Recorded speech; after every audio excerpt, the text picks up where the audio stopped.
একদিকে বিধানসভায় সই জালিয়াতি মামলায় সিআইডির তৃতীয় নোটিশের পরও অভিষেক বন্দ্যোপাধ্যায় যখন আজকে হাজিরা দিলেন না, বিকেল ৫টার মধ্যে তাকে হাজির হতে বলা হয়েছিল এবং তিনি হাজির হতে পারবেন না বলে সিআইডিকে চিঠি দিলেন।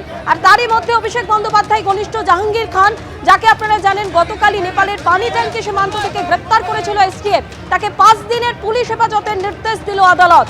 জাহাঙ্গীর খান যখন তাকে আদালতে নিয়ে আসা হয় সেই সময় তার উদ্দেশ্যে চোর চোর স্লোগান ওঠে, ছোড়া হয় ডিমও।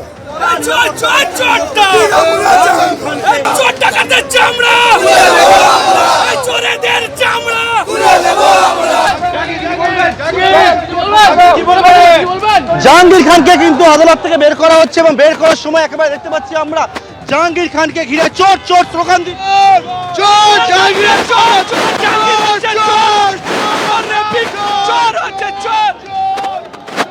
একেবারে কেন্দ্রীয় বাহিনী থেকে শুরু করে উপস্থিত পুলিশ কর্মীরা তারা এখানে চারদিকে ঘিরে রয়েছে এবং দেখতে পাচ্ছি যে জাহাঙ্গীর খানকে লক্ষ্য করেও কিন্তু কয়েকটা ডিম উড়ে আসে আমরা দেখতে পাচ্ছি। একেবারে বিভিন্ন জায়গায় দেখতে পাচ্ছি যেমন ডিম ছোড়া হচ্ছিল, তেমন জাহাঙ্গীর খানকে লক্ষ্য করেও কিন্তু কয়েকটা ডিম ছোড়া হয়। কেন্দ্রীয় বাহিনী এখানে বিশাল সংখ্যায় উপস্থিত। জাহাঙ্গীর খানকে যখন একেবারে আদালত থেকে বের করা হচ্ছে তখন কিন্তু দেখতে পাচ্ছি এখানে কিন্তু ক্ষোভ দেখাচ্ছে এখানে উপস্থিত বিজেপি কর্মী থেকে শুরু করে যারা আদালতে এসেছেন তারা, এবং কোনো রকম এখানে যাতে কোনো অপ্রীতিকর পরিস্থিতি তৈরি না হয় তার জন্য কড়া নিরাপত্তা বেষ্টনীর মধ্যে দিয়ে জাহাঙ্গীর খানকে ৫ দিনের কাস্টাডিতে পাওয়ার পর পুলিশ নিয়ে গেল আদালত চত্বর থেকে। সুরুচির সঙ্গে তালা ভাঙছে পুলিশ। কিছুক্ষণ আগেই সৌরভ বিশ্বাসকে দিয়ে সুরুচির সঙ্গে গিয়েছিল পুলিশ। আপনাদের সামনে রেখেছি সেই ছবি।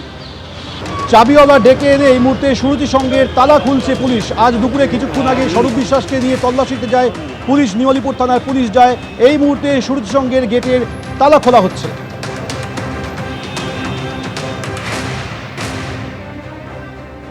মমতা বন্দ্যোপাধ্যায়ের বাড়ি লাগোয়া পার্টি অফিসে সিআইডি, অন্যদিকে ক্যামাক স্ট্রিটেও সিআইডির আধিকারিকরা গিয়েছেন। আর আপনারা ইতিমধ্যে জানেন যে আজ বিকেল ৫টার সময় অভিষেক বন্দ্যোপাধ্যায়কে যে সমন ধরানোর পর আসার কথা বলা হয়েছিল সেই ডেডলাইন শেষ হয়। তার কিছুক্ষণ আগে ফের সিআইডিকে চিঠি দিলেন অভিষেক বন্দ্যোপাধ্যায়। তিনি আরও খানিকটা সময় চেয়েছেন। তিনি বলছেন যে এই মুহূর্তে রাজ্যের বাইরে রয়েছি, হাইকোর্টে গিয়েছি, তাই আজ ভবানী ভবনে যেতে পারছি না। অভিষেক বন্দ্যোপাধ্যায় এই মর্মে চিঠি দিয়েছেন। হাজিরা এড়িয়ে ফের সময় চেয়েছেন অভিষেক বন্দ্যোপাধ্যায়। ডেডলাইন শেষের কিছুক্ষণ আগেই সিআইডিকে তিনি চিঠি দেন। বর্তমানে রাজ্যের বাইরে রয়েছি, হাইকোর্টে গিয়েছি, তাই এখন ভবানী ভবনে যেতে পারছি না, সিআইডিকে চিঠিতে উল্লেখ করেছেন অভিষেক বন্দ্যোপাধ্যায়, সূত্রে খবর।